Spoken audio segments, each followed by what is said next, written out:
Okay, hello guys, we're back. So we're watching SpongeBob Conspiracy, number 4, the evolution theory. It's all about the theory It's a about blind the reaction. SpongeBob. Yeah, Blind they're doing reaction. a blind reaction. Because Gerald's here and And that's all. Goodbye. no way, sheesh. Stop. It's just a prank. Alright, Set. let's do it. Oh. Start. Start. Are the Bikini Bottom citizens the result of nuclear radiation? Shout out to Who Alex is Bale. Pearl's mother? I love them so much. I What watched is the all the Krabby videos, Patty but secret formula? except the other These one. are by far the 3 biggest Only questions in the show SpongeBob SpongeBob Conspiracy. SquarePants. And today I'm going to be answering all 3 of them and more with just one theory. Get ready for the darkest SpongeBob conspiracy you'll ever see. This is the evolution theory. Sheesh. Jeez. Skip, We're back with another skip. SpongeBob conspiracy. I watched that. Guess I watched I'm that. the SpongeBob guy That now. is so- That's all I make. You guys sure love these Yeah. SpongeBob theories. Okay, let's skip this. Just good. SpongeBob. I will read every page of the goddamn Wikipedia. If I'm making a theory on it, then you guys know it's gonna be good. And once I really started looking into this theory, I realized that there is so much more here than anyone thinks. Get ready, because today we're going to be solving the biggest mysteries in the history of SpongeBob SquarePants and changing the way you look at the entire show. So without further ado, let's begin the theory.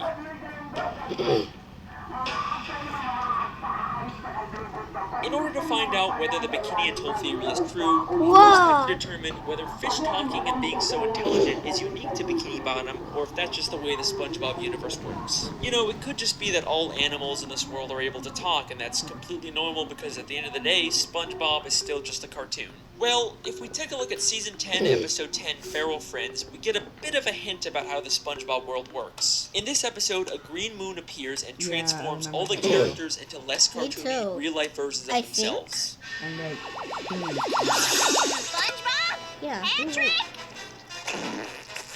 Just like in real life, they can't talk and end up trying to eat each other. The French narrator is watching all this unfold, and he says this very important line. I have been monitoring the Aye. behavior of the He said green aye. Shut all up. day. It is called Yeah, Neptune's shut moon. up. Every 100 years, it de-evolves everyone in Bikini Bottom into primal fish. Every 100 years, it de-evolves everyone in Bikini Bottom into primal fish. So Yeah, this implies they that are the characters primal. in Bikini Bottom are more evolved and prim- were once like these primal fish. But this doesn't prove that the evolution only exists in Bikini Bottom. It could still be a worldwide phenomenon. Remember that bonus DVD clip I found in my television theory? It was about humans studying fish in Bikini Bottom because of their intelligence. Land-loving scientists have tried to learn the secrets of intelligence. Their studies led them to the sea, where the citizens of one undersea colony demonstrated a genius so enormous, the scientists felt compelled to record their actions for use in teaching mankind how to live better. This makes it sound an awful lot like the fish in Bikini Bottom actually are uniquely evolved and it's not some worldwide phase. Then, in the SpongeBob 20-year anniversary special, SpongeBob's Big Birthday Blowout, we get a major piece of evidence for this theory. SpongeBob and Patrick take a tour of the surface world and eventually go to a fish store and see some very realistic, less evolved fish.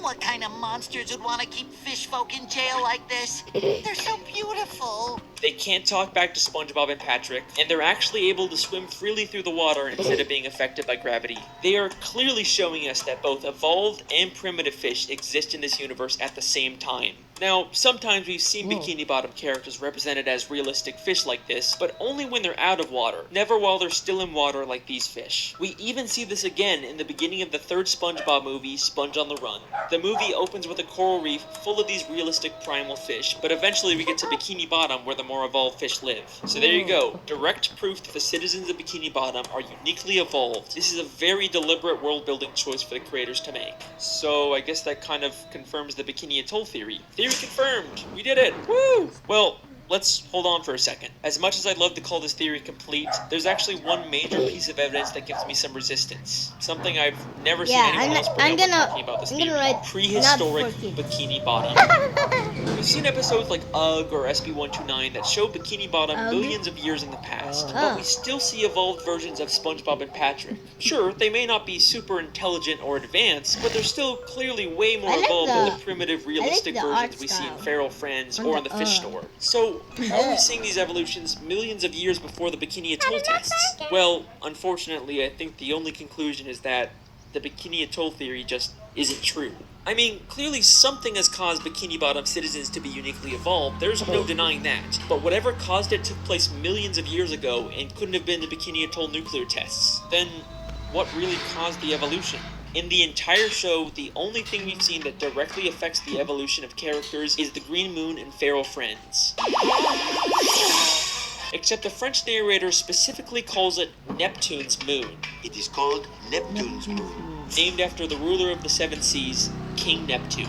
King Neptune is a character who's been around since the beginning of the sea. He's a character who the Bikini Bottom citizens view as their god, and he's a character who has the ability to change fish into other forms. What the? What the?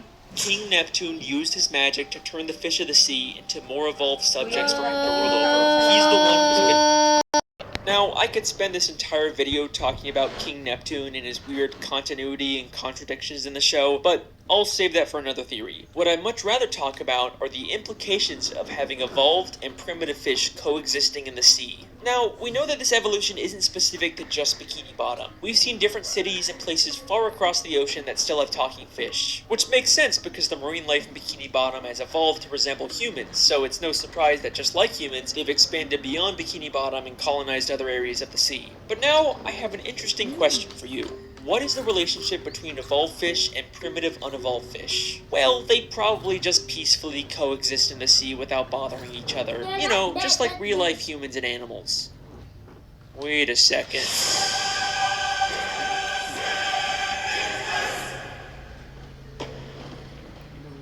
Oh, I remember that. In Season 3, Episode 10, the Krusty Krab training there video, was there is this war hilarious, about, absurd moment when they're Bikini talking about Mr. Bottom. Krabs. After the war, Krabs stayed secluded in a deep depression that seemed endless. Maybe Like, also- what war happened in Bikini Bottom? They just tell us this and then completely drop it. But with this new context, is it possible that crabs fought in a war against these primitive, wild fish of the sea?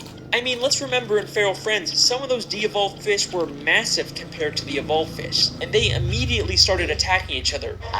The battle for the survival of the fittest rages on in the animal kingdom. So yeah, in order for the Bikini Bottom citizens to survive and expand, they would probably break into some kind of war. And from the sounds of it, Oh, this yeah, I war think must have that- been pretty I think brutal that's to more put than Mr. I'm Krabs fine. into such a deep Because, depression. like, But I I'm was getting scared. ahead of myself. Is there actually any evidence that proves the war Mr. Krabs fought in was specifically this evolutionary war?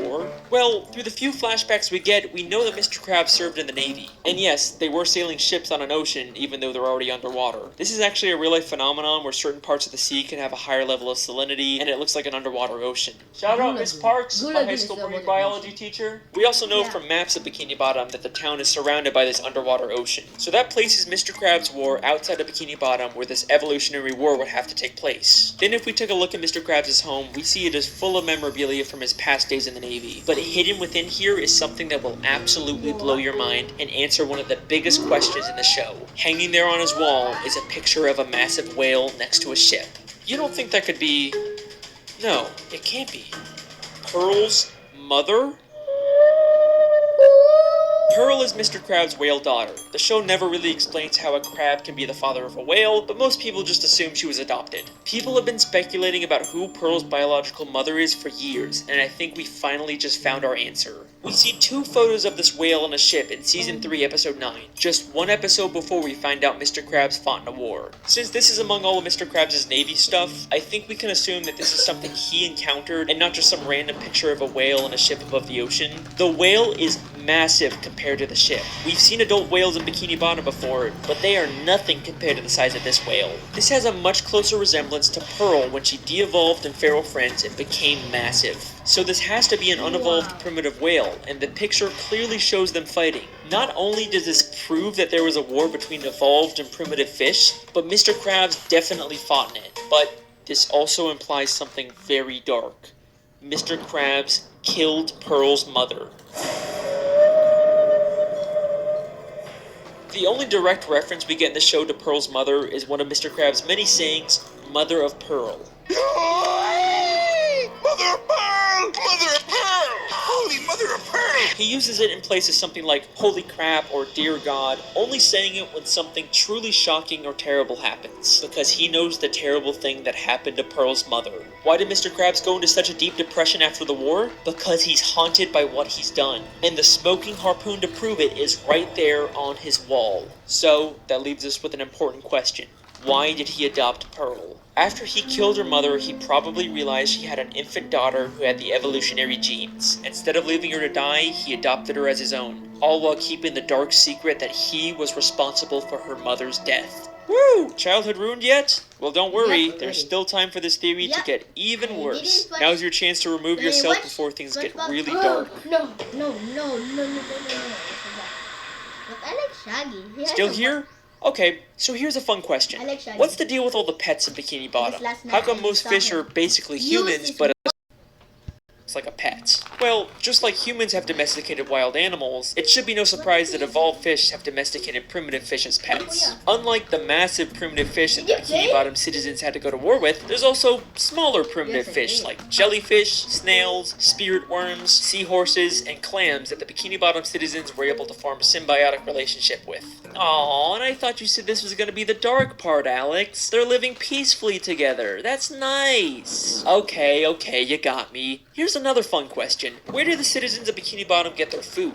I mean, sure, some of it is plant-based, but there sure does seem to be an awful lot of meat-based food under the sea. I think you know where I'm going with this. The Bikini Bottom citizens eat primitive fish. Haha, it's not cannibalism if they're less evolved than you, right? There's no moral dilemma there. In Season 3, Episode 13, we see direct proof of this when the characters go fishing for primitive clams. This is something completely normal in this world. And then there's the Chum Bucket, which sells chum. Chum. Chum is literally just ground up fish. The show isn't even hiding this. Now, we don't really see too much of the meat harvesting side of Bikini Bottom, and I'm not surprised they're keeping it on the DL, you know, with the whole cannibalism thing, but there is one secret to making food that is kept more secret than anything in Bikini Bottom. The best kept secret in the entire show. You already know what I'm gonna say. The Krabby Patty secret formula. Throughout the show, there's been lots of contradictory evidence about the Krabby Patty secret formula. In Season 4, Episode 7, Mr. Krabs says it's an old family recipe. Your mother knows the Krabby Patty formula? Of course she does! It's an old Krabs family recipe! But in Season 5, Episode 1, apparently Mr. Krabs discovered it on his own by accidentally mixing random ingredients together. I've done it! I discovered the perfect patty batter! Sometimes it's a secret formula, sometimes it's a book, sometimes it's a secret sauce, and any glimpse we get of the formula is just random nonsense. There is a ton of contradictory evidence out there, but I think this might all be intentional. In order to throw people off, Mr. Krabs has spread misinformation about the Krabby Patty formula. In fact, he's already done this in Season 3, Episode 18, by hiding a fake formula for Plankton to find that says he's the secret ingredient. Mixed together with the most important ingredient of all, 4 heaping pounds of freshly ground plankton? And the contradictions aren't just inside the show. Oh, yeah, Even one of the planktons are SpongeBob crew members Yeah. once said that Krabby Patties are vegetarian and contain no meat. But I've always been a little suspicious about what the creators say. They've also said that they're not allowed to show fish as food, except they clearly do with chum, clam fishing, and all the many, many gags where fish turn into food. It's almost like they're not allowed by Nickelodeon to publicly acknowledge this because that could create a controversy, but they could still sneak this dark secret into the show. So, what is the true secret ingredient? Where does the meat really come from? It's strange, we never really see Mr. Krabs get the meat delivered, or at least go out himself to get it. It's almost like he has all the meat he needs stockpiled somewhere. What primitive meat can Mr. Krabs Wait, have pause. access to? Maybe he's been holding on to something from the war. What could Mr. Krabs have killed during the war that he doesn't want anyone to find out about? Something big enough to supply him with meat for years without needing more. I just like how we are. What could that be? So Really gonna make me say it? You know. Mr. Krabs is using Pearl's dead mother's carcass to make Krabby Patties. Woo! We did it! Yeah, we solved the mystery! We did it! I'm so glad! Season 1, Episode 15, Sleepy Time. Mr. Krabs has a dream that he's on a boat fishing for a massive dollar. This is his memory of killing Pearl's mother, except now all he sees her as is money. And take a guess what name he calls the dollar. What's he doing, Mr. Krabs? I'm picking Neptune's pocket. What are you talking about? I'm talking about cold hard flipping cash. It's the mighty Moby Dollar. Moby Dollar. A direct reference to Moby Dick, a story about hunting a whale. look Are at the you blood. kidding me? Okay, this is And that is the evolution theory. I warned you guys this would be a dark one. The Bikini Atoll theory, King Neptune, Pearl's mother, the Krabby Patty formula, we hit everything in this theory. Even if you don't agree with all of it, you gotta admit a lot of this makes sense. Eugene Krabs' aspirations for money and greed have caused him to do terrible, terrible things. At least his love for Pearl seems to be real, so maybe there's some small amount of good in him. And even though Pearl's mother probably provides tons of meat, eventually he's gonna run out and he'll have to face what he's done. Well, unless of course there's another whale he has access to. Nope. Nope. No. No. Mr. Krabs wouldn't do that. He loves Pearl. He's not just raising her for Krabby Patty meat. Even Mr. Krabs isn't that much of a monster. From every side I've ever seen to the sweetest sound I've heard, I'd gladly give up everything for all the money that I've earned. Huh. Well, alrighty then, that's the end of that theory. Just gonna end it here before there's any more dark plot twists. You guys have been insanely supportive. Okay. So, tell me about your reaction about those dark secrets. What is your reaction, Nathan? Scared Scared and horrified, and my childhood is ruined. Every time I see SpongeBob in the TV, I would get scared and just Stop ruining childhood memories!